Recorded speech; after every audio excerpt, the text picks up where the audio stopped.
Often, I struggle to find the strength to pray, to reach out to God with all my heart, soul, mind, and strength.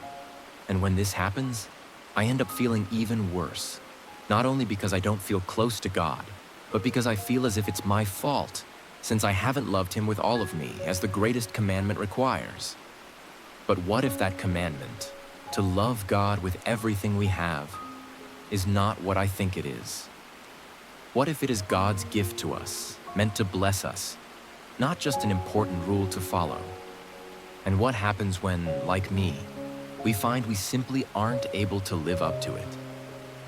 Mark 3:1-7 offers a startling picture of hope, a life-giving display of how God's commandments truly work. On the Sabbath, we see a man in the synagogue with a withered hand. Jesus enters, and immediately the religious leaders begin watching him to see if he would heal the man, something they believed would break God's commandment to rest on the Sabbath. Jesus, knowing their twisted view of God and His law, asks, "Is it lawful to do good or to do harm on the Sabbath, to save life or to kill?" The Gospel says Jesus looked around at them in anger and was grieved at their hardness of heart. Then He says to the man, "Stretch out your hand," and heals him. This is one of many accounts in the Gospels where Jesus not only heals a person's malady, but also seeks to heal our understanding of His own heart. He makes it clear again and again that God's law is not a burden to be obeyed, but a life-giving invitation to be embraced. Even in the previous chapter, Jesus tells the Pharisees, "The Sabbath was made for humankind, not humankind for the Sabbath." Mark 2:27.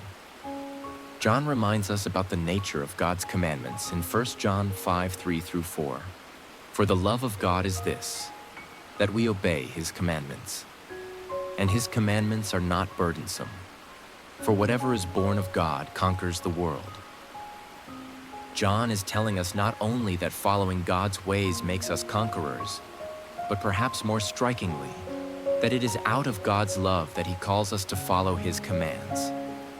The love of God longs for us to walk in His ways, because when we do, we overcome the world.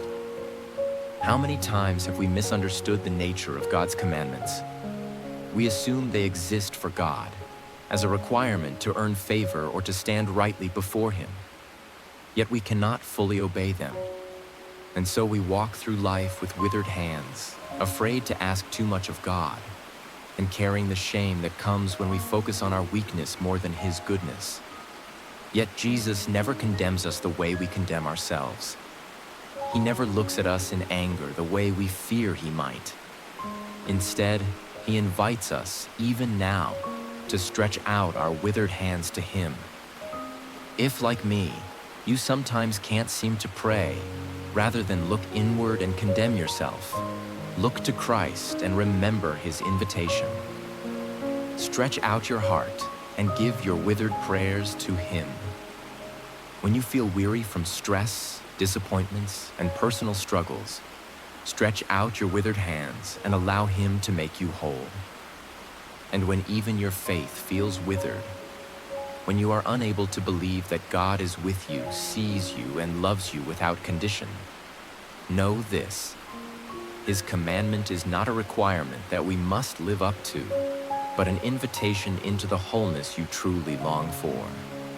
Stretch out your withered faith. Today, if you are weary or hurting, confused, or too weak to pray, know that Jesus looks at you not with anger, but with love and compassion. He does not ask for perfection or striving, only that you reach out your withered hands to Him and allow Him to make you whole. Surrender your struggles and weariness, knowing that God's love is enough.